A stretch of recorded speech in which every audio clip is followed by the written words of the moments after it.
ಪ್ರಿಯ ಸ್ನೇಹಿತರೆ, G factor ಚಾನಲ್ನ ಮತ್ತೊಂದು ವಿಡಿಯೋಗೆ ತಮಗೆಲ್ಲರಿಗೂ ಸ್ವಾಗತ. ಸ್ನೇಹಿತರೆ, ಇತ್ತೀಚಿನ ದಿನಗಳಲ್ಲಿ ನೀವು IVF ಚಿಕಿತ್ಸೆಗೆ ಒಳಗಾಗುವ ಹಾಗೆ ಮಕ್ಕಳನ್ನು ಹೊಂದಲು ಸಾಧ್ಯವಾಗದ ದಂಪತಿಗಳ ಬಗ್ಗೆ ಕೇಳಿರಬೇಕು, ಅಥವಾ ನೀವು ಟಿವಿಯಲ್ಲಿ ಅಥವಾ ದಿನಪತ್ರಿಕೆಗಳಲ್ಲಿ IVF ಜಾಹೀರಾತುಗಳನ್ನು ನೋಡಿರಬಹುದು. ಇಂತಹ ಪರಿಸ್ಥಿತಿಯಲ್ಲಿ ಈ ಪ್ರಶ್ನೆ ನಿಮ್ಮ ಮನಸ್ಸಿಗೆ ಬಂದಿರಬೇಕು, ಇದು ಯಾವ ರೀತಿಯ IVF ತಂತ್ರಜ್ಞಾನ ಎಂದು. ಸ್ನೇಹಿತರೆ, ಇದು ಮಕ್ಕಳನ್ನು ಹೊಂದಲು ಸಾಧ್ಯವಾಗದ ಜನರಿಗೆ ಈ ತಂತ್ರಜ್ಞಾನದ ಸಹಾಯದಿಂದ ಮಕ್ಕಳನ್ನು ಹೊಂದಲು ಅನುವು ಮಾಡಿಕೊಡುತ್ತದೆ.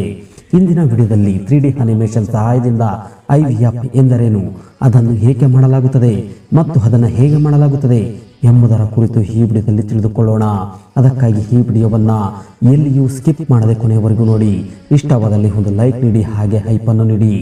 ಸ್ನೇಹಿತರೆ, ಮೊದಲನೇದಾಗಿ IVF ಎಂದರೇನು ಎಂದು ತಿಳಿದುಕೊಳ್ಳೋಣ.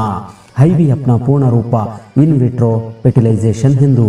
ದಂಪತಿಗಳು ಮಗುವನ್ನು ಹೊಂದಲು ಸಾಧ್ಯವಾಗದಿದ್ದಾಗ IVF ಪ್ರಕ್ರಿಯೆಯ ಮೂಲಕ ಅವರಿಗೆ ಮಗುವನ್ನು ಹೊಂದಲು ಸಹಾಯ ಮಾಡಬಹುದು.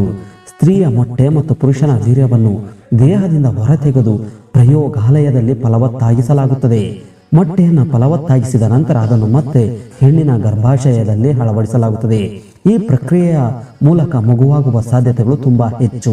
IVF ಪ್ರಕ್ರಿಯೆಯ ಮೂಲಕ ಜನಿಸುವ ಮಗುವನ್ನ ಟೆಸ್ಟ್ ಟ್ಯೂಬ್ ಬೇಬಿ ಎಂದು ಕರೆಯಲಾಗುತ್ತದೆ. ಈಗ ನಮ್ಮ ಎರಡನೆಯ ಪ್ರಶ್ನೆ, IVF ಅನ್ನ ಏಕೆ ಮಾಡಲಾಗುತ್ತದೆ ಎಂಬುದು. ಇದನ್ನ ಏಕೆ ಮಾಡಲಾಗುತ್ತದೆ ಎಂಬುದನ್ನು ಅರ್ಥ ಮಾಡಿಕೊಳ್ಳಲು ನೀವು ಮೊದಲು ಪುರುಷ ಸಂತಾನೋತ್ಪತ್ತಿ ವ್ಯವಸ್ಥೆ ಮತ್ತು ಸ್ತ್ರೀ ಸಂತಾನೋತ್ಪತ್ತಿ ವ್ಯವಸ್ಥೆಯನ್ನು ಅರ್ಥ ಮಾಡಿಕೊಳ್ಳಬೇಕು. ಗಂಡು ಮತ್ತು ಹೆಣ್ಣು ಸಂಭೋಗಿಸಿದಾಗ ಪುರುಷನ ವೀರ್ಯ ಹೆಣ್ಣಿನ ಯೋನಿಯಲ್ಲಿ ಬಿಡುಗಡೆಯಾಗುತ್ತದೆ. ಅಲ್ಲಿಂದ ವೀರ್ಯವು ಹೆಣ್ಣಿನ ಗರ್ಭಾಶಯವನ್ನು ಪ್ರವೇಶಿಸುತ್ತದೆ.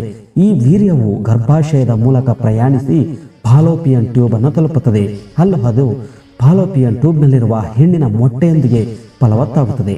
ಮೊಟ್ಟೆಯನ್ನು ಫಲವತ್ತಾಗಿಸಿದಾಗ ಅದು ಫಾಲೋಪಿಯನ್ ಟ್ಯೂಬ್ ಅನ್ನು ಬಿಟ್ಟು ಗರ್ಭಾಶಯದಲ್ಲಿ ನಿಲ್ಲುತ್ತದೆ.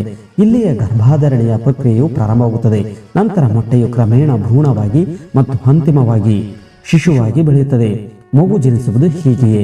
ಈ ಪ್ರಕ್ರಿಯೆಯನ್ನು ತಿಳಿದುಕೊಳ್ಳಲು ನಮ್ಮ ಚಾನಲ್ನಲ್ಲಿ ಹಲವಾರು ವಿಡಿಯೋಗಳಿವೆ, ಅದನ್ನು ನೋಡಿ ನೀವು ಇನ್ನೂ ಸಂಪೂರ್ಣವಾಗಿ ತಿಳಿದುಕೊಳ್ಳಬಹುದು.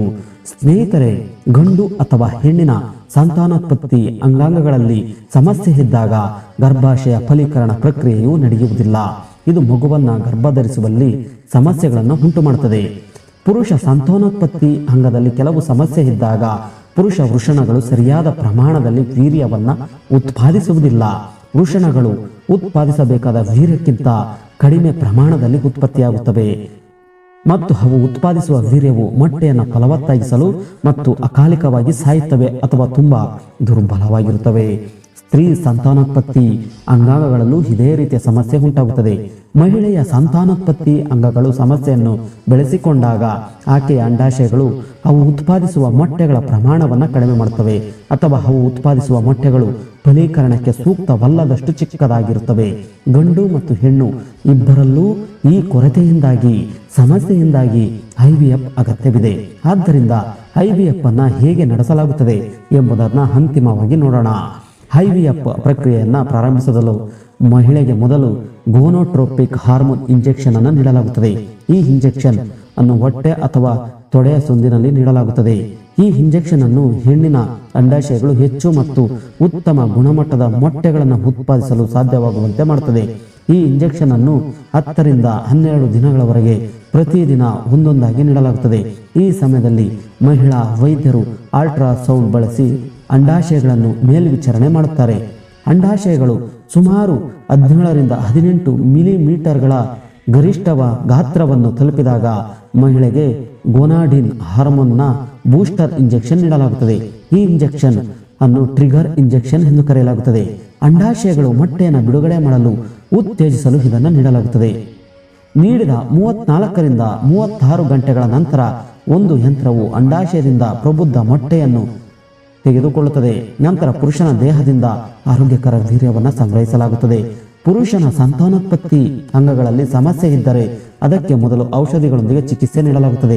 ಹೆಣ್ಣಿನ ಮೊಟ್ಟೆ ಮತ್ತು ಪುರುಷನ ವೀರ್ಯವನ್ನು ಒಟ್ಟಿಗೆ ಇರಿಸಿ ಪ್ರಯೋಗಾಲಯದಲ್ಲಿ ಫಲವತ್ತಾಗಿಸಲಾಗುತ್ತದೆ. ಮೊಟ್ಟೆಯನ್ನು ಫಲವತ್ತಾಗಿಸಿದ ನಂತರ ಅದನ್ನು ಕ್ಯಾಥೆಟರ್ ಬಳಸಿ ಮಹಿಳೆಯ ಗರ್ಭಾಶಯಕ್ಕೆ ಸೇರಿಸಲಾಗುತ್ತದೆ. ಈ ವಿಧಾನವು ಗರ್ಭಾಶಯದಲ್ಲಿ ಸುಲಭವಾಗಿ ಗರ್ಭಧಾರಣೆಯನ್ನು ಪ್ರಾರಂಭಿಸುತ್ತದೆ. ಐವಿಎಫ್ ಪ್ರಕ್ರಿಯೆಯಲ್ಲಿ ಕೆಲವೊಮ್ಮೆ ಸಮಸ್ಯೆ ಉದ್ಭವಿಸುತ್ತದೆ. ಪ್ರಯೋಗಾಲಯದಲ್ಲಿ ಮೊಟ್ಟೆ ಮತ್ತು ವೀರ್ಯವನ್ನು ಫಲವತ್ತಾಗಿಸಲು ಪ್ರಯತ್ನಿಸಿದಾಗ ಕೆಲವೊಮ್ಮೆ ದುರ್ಬಲ ವೀರ್ಯದಿಂದಾಗಿ ಅವು ಮೊಟ್ಟೆಯನ್ನು ಭೇದಿಸಲು ಸಾಧ್ಯವಾಗುವುದಿಲ್ಲ, ಫಲೀಕರಣವನ್ನು ತಡೆಯುತ್ತದೆ. ಈ ಸಮಸ್ಯೆಯನ್ನು ನಿವಾರಿಸಲು ICSI ಪ್ರಕ್ರಿಯೆಯನ್ನು ಬಳಸಲಾಗುತ್ತದೆ. ICSI ಪೂರ್ಣ ರೂಪ ಸೈಟೋಪ್ಲಾಸ್ಮಿಕ್ ಸ್ಪರ್ಮ್ ಇಂಜೆಕ್ಷನ್. ಈ ಪ್ರಕ್ರಿಯೆಯಲ್ಲಿ ಸೂಕ್ಷ್ಮ ಸೂಜಿಯನ್ನು ಬಳಸಿಕೊಂಡು ವೀರ್ಯವನ್ನು ಮೊಟ್ಟೆಗೆ ಚುಚ್ಚಲಾಗುತ್ತದೆ. ಇದು ಸುಲಭವಾಗಿ ಫಲವತ್ತಾಗಲು ಅನುವು ಮಾಡಿಕೊಡುತ್ತದೆ. IVF 50% ರಿಂದ 60% ಯಶಸ್ಸಿನ ಪ್ರಮಾಣವನ್ನು ಹೊಂದಿದ್ದರೂ ಅದು ಇನ್ನೂ ಹಾಗೆಯೇ ಇದೆ. ICSI ಯಶಸ್ಸಿನ ಪ್ರಮಾಣ 80 ರಿಂದ 90%. ಈ ಎರಡೂ ಪ್ರಕ್ರಿಯೆಗಳಿಂದ ಜನಿಸಿದ ಮಗುವನ್ನ ಟೆಸ್ಟ್ ಟ್ಯೂಬ್ ಬೇಬಿ ಎಂದು ಕರೆಯಲಾಗುತ್ತದೆ. ವಿಶ್ವದ ಮೊದಲ ಟೆಸ್ಟ್ ಟ್ಯೂಬ್ ಬೇಬಿ 1978ರಲ್ಲಿ ಲಂಡನ್ನಲ್ಲಿ ಜನಿಸಿತು. ಅದರ ಹೆಸರು ಲೂಯಿಸ್ ಬ್ರೌನ್. ಇಂದು ಲೂಯಿಸ್ ಬ್ರೌನ್ ಸ್ವತಃ 2 ಮಕ್ಕಳ ತಾಯಿ. ಇಲ್ಲಿಯವರೆಗೆ ಜಗತ್ತಿನಲ್ಲಿ 60 ಲಕ್ಷಕ್ಕೂ ಹೆಚ್ಚು ಟೆಸ್ಟ್ ಟ್ಯೂಬ್ ಬೇಬಿಗಳು ಜನಿಸಿವೆ. ಸ್ನೇಹಿತರೆ, ಈ ವಿಡಿಯೋದ ಸಹಾಯದಿಂದ ನೀವು IVF ಮತ್ತು ICSIನ ಚೆನ್ನಾಗಿ ಅರ್ಥ ಮಾಡಿಕೊಂಡಿರಬೇಕು ಎಂದು ನಾನು ಬಯಸುತ್ತೇನೆ. ಓಕೆ ಫ್ರೆಂಡ್ಸ್, ಈ ವಿಡಿಯೋ ಇಷ್ಟವಾದಲ್ಲಿ ಒಂದು ಲೈಕ್ ನೀಡಿ, ನಿಮ್ಮ ಸ್ನೇಹಿತರಿಗೆ ಶೇರ್ ಮಾಡಿ. ನೀವಿನ್ನೂ ನಮ್ಮ ಚಾನಲನ್ನು ಸಬ್ಸ್ಕ್ರೈಬ್ ಆಗಲಿಲ್ಲವೆಂದರೆ ಸಬ್ಸ್ಕ್ರೈಬ್ ಆಗಿ ಪಕ್ಕದಲ್ಲಿ ಇರುವ ಬೆಲ್ ಬಟನ್ ಪ್ರೆಸ್ ಮಾಡಿ, ಆಲ್ ನೋಟಿಫಿಕೇಶನ್ ಆನ್ ಮಾಡಿ. ಈ ವಿಡಿಯೋದ ಬಗ್ಗೆ ನಿಮ್ಮ ಅನಿಸಿಕೆಗಳನ್ನು ಮುಕ್ತವಾಗಿ ಕಾಮೆಂಟ್ ಮಾಡಿ. Thank you for watching. ಸ್ನೇಹಿತರೆ, ನೀವು ಜಿ ಫ್ಯಾಕ್ಟರ್ ಚಾನೆಲ್ ನಲ್ಲಿ ವಿಡಿಯೋಗಳನ್ನ ವೀಕ್ಷಿಸಿದ್ರೆ ನೀವು ಅನೇಕ ವಿಷಯಗಳ ಕಲಿಯುವಿರಿ. ಆದ್ರಿಂದ ಚಂದಾದಾರರಾಗಿ ವಿಡಿಯೋವನ್ನ ಲೈಕ್ ಮಾಡಿ.